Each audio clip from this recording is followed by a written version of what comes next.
If you think this summer is just like every other one for American tourism, sunny skies, packed hotels, families taking selfies at landmarks, think again. Take a closer look. Pier 39, once buzzing with kids licking ice cream and buskers playing jazz, now echoes with the lonely shuffle of shopping carts pushed by the homeless. The Hollywood Walk of Fame. No longer a glittering dreamscape, but a sidewalk littered with broken promises and scam artists in superhero costumes. Niagara Falls still roars, but its shores are silent, its benches empty. There's no pandemic, no travel bans, yet something far deeper is unraveling right before our eyes. American tourism is quietly collapsing not from disease, but from distrust, decay, and disillusionment. And the saddest part, it's not the foreign tourists who've turned away, it's Americans themselves. In today's video, we'll take you through 10 once iconic destinations that now feel more like ghost towns than getaways. From the quiet heartbreak of Niagara to the commercial chaos of South Beach, we'll explore what's really driving this silent fall from glory and what it means for the future of travel in the United States. If you've noticed a change in your favorite vacation spot, or if you're just curious about where the American dream is still holding on or slipping away, hit that like button, subscribe, and join us as we take a raw, eye-opening look at the vanishing face of American tourism. Let's begin with a place where the water still crashes down, but the crowds no longer cheer Niagara Falls. The roar of Niagara Falls hasn't changed, but the silence on the shores speaks volumes. Once a symbol of cross-border tourism and family memories, the American side of Niagara Falls is now a portrait of economic struggle and cultural retreat. In just 3 months, Canadian tourist traffic, a lifeline for this region, has dropped by more than 40%, according to the Niagara Falls Tourism Association. Business owners report shuttered stores, empty chairs under the summer sun, and souvenir stands covered in dust. One local restaurant owner, a 20-year veteran of the area, said through tears, "I haven't seen an Ontario license plate in weeks. My son just quit. If I let myself cry, I won't be able to stand." But what's behind this collapse? It's not the landscape, it's the experience. Since the pandemic, visitors from Canada have reported aggressive questioning at the border, a sense of suspicion, and a lack of hospitality. Online communities now circulate hashtags like "Why I no longer cross the border," where former visitors share stories of unpleasant encounters with US customs. As a result, the emotional allure of a spontaneous trip across the Rainbow Bridge has been replaced with reluctance, even resentment. And with fewer visitors comes a domino effect: closed tours, job losses, crumbling infrastructure. The absence of foot traffic is more than a missed photo opportunity. It's a symptom of deeper disconnection. A tourism economy built on relationships is faltering, not because of natural disaster or economic sanctions, but because people no longer feel welcome in a place once known for its open arms. The falls still thunder, but the crowds are gone. What's left is the eerie hum of a summer paused. Number 2. San Francisco, California. On the opposite coast, another icon is fading. Pier 39 and Fisherman's Wharf jewels of San Francisco's bayfront charm are crumbling not physically, but socially and economically. Once a bustling hub of seafood restaurants, street performers, and panoramic bay views the area, now paints a picture of abandonment and tension. Homeless encampments are a constant presence, while aggressive panhandling and visible drug use have pushed tourists away in droves. Local hospitality metrics are sounding the alarm. Hotel occupancy near Pier 39 is down more than 20% from 2019 levels. Property values have cratered, with some formerly prized hotel assets losing nearly 2/3 of their estimated worth. Restaurateurs, who once scrambled to seat long lines of tourists, now face a new reality: weekend afternoons, with empty tables and full plates left cold. "We were packed every Saturday," one owner recalls. "Now we have more staff than guests." Crime statistics reflect the shift. Reports of theft and public disturbances in the area have steadily climbed, while police presence has struggled to meet the pace of growing unease. For tourists who do arrive, the charm of sea lions and clam chowder is overshadowed by the discomfort of walking past tense scenes and locked restrooms. A few viral videos showing tourists being harassed or followed have sparked a broader conversation, one that San Francisco's tourism board can no longer ignore. The result: a quiet exodus, not of residents, but of vacationers. Families, international visitors, and once loyal returnees are opting for safer, more stable destinations. And as they leave, so do the dollars that once sustained this vibrant waterfront economy. Pier 39 was built to welcome the world. Now it fights to reclaim its soul. Number 3. Once the glittering heart of the American dream, the Hollywood Walk of Fame is now a cautionary tale of glamour gone hollow, where millions once bent down to take selfies with stars etched in terrazzo visitors today dodge trash graffiti and aggressive street performers. The sparkle is still there on the sidewalk, but the soul has dimmed. International tourism to Los Angeles has dropped nearly 9% compared to the same time last year, but the real damage lies in perception. Tourists now describe Hollywood Boulevard as chaotic, overpriced, and above all, unsafe. Impersonators dressed as Elvis, Spider-Man, or even faux Taylor Swift roam the sidewalks, luring tourists into photo ops only to demand outrageous fees afterward. One traveller dubbed the boulevard the Hollywood Walk of Scam. It's a street that used to sell dreams. Now it trades in deception. Restaurants surrounding the Walk of Fame have seen revenue plummet by as much as 50%. Long-time business owners are openly questioning whether the area can survive the mounting wave of negative reviews and online warnings. "We used to be booked out every night in July," said a local restaurant manager. "Now even weekends feel like slow season." The damage isn't just economic, it's symbolic. Hollywood has always stood for possibility, hope, and cinematic escape. But as crime increases and trust erodes, the Boulevard of Dreams risks becoming a corridor of disillusionment. If the city can't re-establish security, cleanliness, and genuine hospitality, tourists will continue turning elsewhere, and what was once the epicenter of global entertainment may be reduced to a hollow monument to past glory. Number 4. South Beach, Miami, Florida. Meanwhile, on the opposite coast, South Beach is fighting a different but no less destructive enemy: overexposure. Once the crown jewel of Miami, known for its chic blend of luxury and laid-back charm, South Beach now teeters on the brink of saturation. The white sands remain. The turquoise water still sparkles. But the soul, that's harder to find. Over the past year, hotel prices in the area have spiked by 30 to 40%. What used to be an upscale but accessible destination has transformed into a playground for the ultra-wealthy and a no-go zone for average families. The result: a growing backlash from both locals and travelers. "This isn't the South Beach I used to love," one long-time resident said. "It's wall-to-wall crowds, noise and litter. I don't even bring my kids here anymore. Mass tourism has flooded the beaches, bars and boardwalks. Quiet sunsets have been replaced with pounding bass and selfie stick-wielding influencers. Boutique hotels are losing ground to massive resort chains, and the atmosphere that once defined South Beach, a blend of intimacy, style and rhythm, is quickly being replaced by chaos and over-commercialization.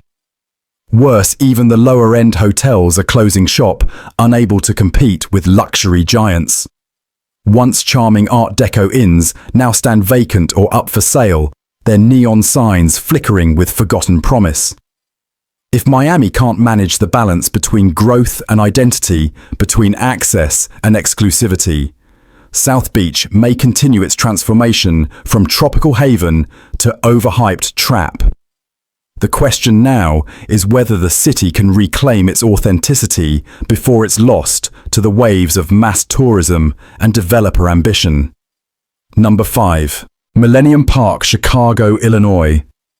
Millennium Park was once the heartbeat of downtown Chicago, a sanctuary of art, architecture, and green space that welcomed millions each year to marvel at the iconic Cloud Gate sculpture, stroll through Lurie Garden, or enjoy an afternoon concert under the open sky.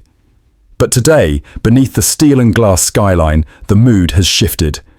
The park still looks the same, but what lingers in the air is not music or laughter, but unease. Reports of petty crime harassment and aggressive loitering have surged dramatically. Tourists and locals alike now describe feeling vulnerable during their visits, especially in the late afternoon and evening hours. One visitor recounted being followed and demanded money by a group of teens near the Crown Fountain. It was broad daylight, she said, and I didn't feel safe, not for a moment, and she's not alone. Recent statistics confirm that incidents of phone theft, bag snatching, and verbal aggression in the park have risen by over 25% in the past year.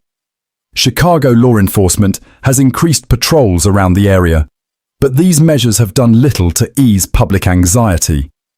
Families are reconsidering whether it's worth the trip downtown. Tour groups have begun shifting their itineraries to other attractions, and the vibrant gathering space once held up as a symbol of urban revival is now struggling to maintain its relevance. Even more alarming is the perception gap. While officials emphasize improvements in surveillance and security, public sentiment on social media paints a grimmer picture. Millennium Park, once a refuge, now risks becoming a red flag on travel guides, where serenity is overshadowed by suspicion and beauty is marred by unpredictability. Number 6. Sedona, Arizona. In the Red Rock Canyons of Arizona, another transformation is unfolding, not one of crime or urban decay, but of spiritual erosion.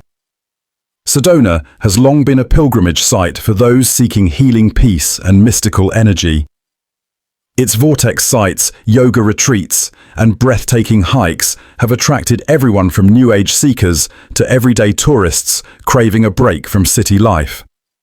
But in recent years, the spiritual haven has become a commercial circus. What was once sacred is now saturated. Guided meditation experiences with inflated price tags, gemstone healing workshops in strip malls, and staged shamanic rituals for tourists are turning Sedona into a theme park of spirituality. Longtime residents and indigenous communities are sounding the alarm. Our ancestral lands are being commodified, said one member of the Yavapai Apache Nation. These were once sacred spaces. Now they're sold off as weekend entertainment. Despite stable tourism numbers, the integrity of the destination is suffering. Visitors are increasingly reporting disappointment, citing overpriced tours, superficial experiences, and a lack of genuine connection. "I came here to find clarity," said one traveller, "but it felt more like a photo op than a spiritual retreat." This commercialization not only threatens the cultural and spiritual essence of Sedona, it's also creating visible tension between tourists and locals. Native sites are being trespassed. Hikers are blasting music on trails meant for reflection. The very thing that drew people to Sedona, its silence, its mystique, is being drowned out by the noise of exploitation. Unless serious boundaries are established to protect Sedona's cultural and environmental sanctity, the town may continue sliding toward becoming just another commercialized detour on the American tourist map, profitable perhaps, but spiritually bankrupt. Number 7. Honolulu, Hawaii. For generations, Honolulu stood as the crown jewel of American tourism, a tropical paradise where mainlanders escaped the grind, couples honeymooned, and families made lifelong memories along the golden sands of Waikiki. But today, that postcard image is blurring. Not because the beaches are gone, but because access to them is slipping out of reach. Skyrocketing prices have turned the dream into a luxury few can afford. Airline fares to Hawaii are up sharply, and hotel room rates in Honolulu have surged by as much as 50% compared to the previous year. What was once a family-friendly destination now feels reserved for the ultra-wealthy. The result: a growing chorus of would-be tourists who are opting out. They aren't cancelling due to weather, they're cancelling because it's simply no longer worth the cost. Locals too are feeling the sting.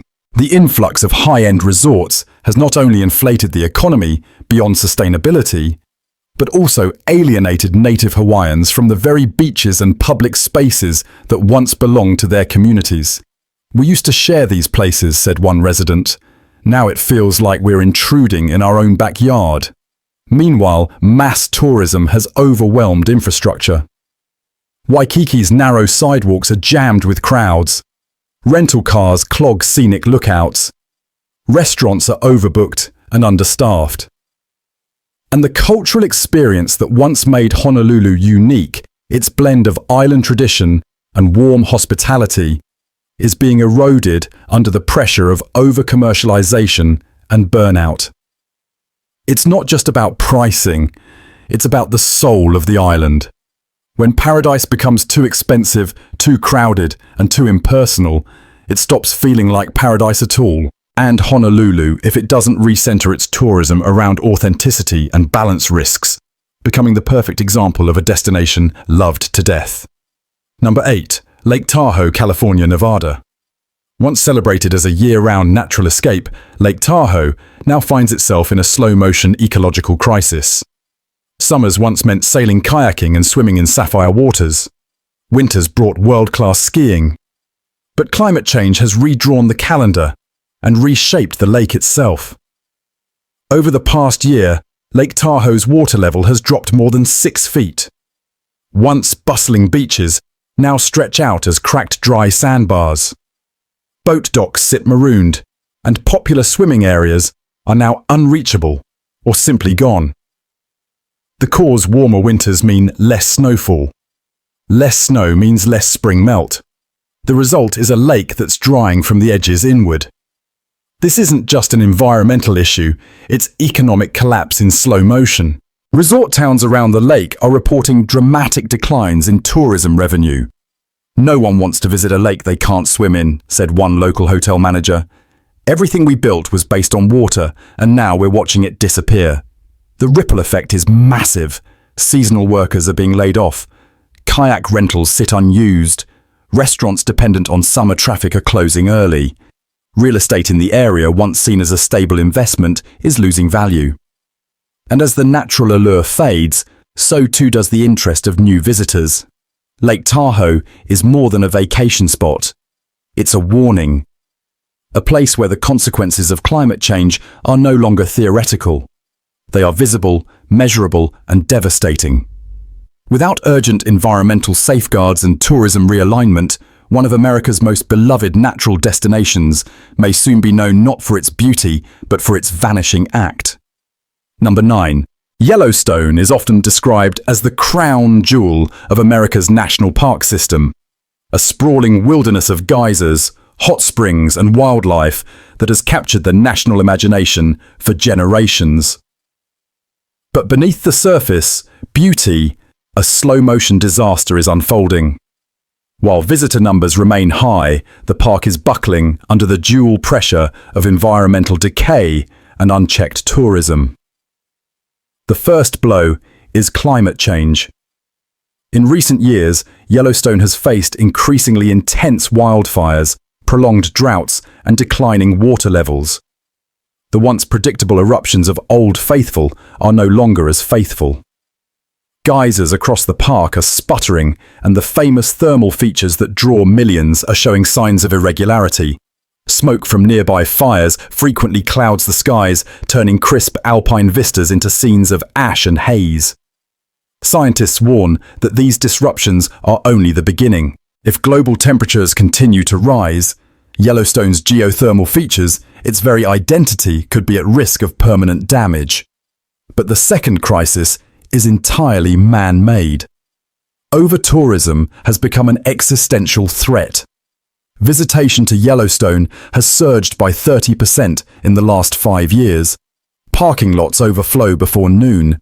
Hiking trails are overcrowded. Visitors wait in long lines to take selfies in front of iconic views. Rangers report growing incidents of vandalism, off-trail hiking, and dangerous interactions with wildlife, often fueled by social media dares. The impact on the park's ecosystem is significant. Sensitive areas are being trampled. Trash and waste have overwhelmed maintenance crews. The serenity and isolation that once defined the Yellowstone experience are being drowned out by congestion noise and human interference. One recent visitor described it as Disneyland, with elk, a place where the magic of nature is being lost in the madness of the crowd. And the deeper issue, Yellowstone was never meant to support this kind of traffic. Its infrastructure is aging, its staffing levels are strained, and its mission to preserve wilderness now conflicts with the economic incentive to draw in more visitors. Local businesses depend on tourism dollars, but at what cost? Environmentalists are calling for caps on visitation-timed entry systems and increased investment in park preservation. But these measures remain controversial. Balancing accessibility and conservation is a national dilemma, not just a Yellowstone issue. If America's most iconic park can't withstand the pressures of popularity, what does that mean for lesser-known public lands? Yellowstone is no longer just a destination. It's a symbol. A case study in what happens when natural wonder meets modern demand and loses. If we continue down this path, the next generation may inherit a park system that's well-promoted, well-traveled, and utterly degraded. From Niagara Falls to Yellowstone, the unraveling of America's most treasured destinations is not the result of a single event, but a pattern of neglect, short-term thinking, and failure to adapt. Whether it's the erosion of trust, the rise of crime, the weight of over-commercialization, or the irreversible touch of climate change, the story is the same: collapse doesn't always come with noise. Sometimes it comes quietly, one empty chair, one dry lake bed, one closed shop at a time. The real question isn't whether American tourism is in crisis. It is. The question is whether we'll recognize the warning signs in time to save what's left. What do you think? Have you seen these changes with your own eyes? Share your thoughts below, and don't forget to subscribe for more deep dives into the stories behind the headlines.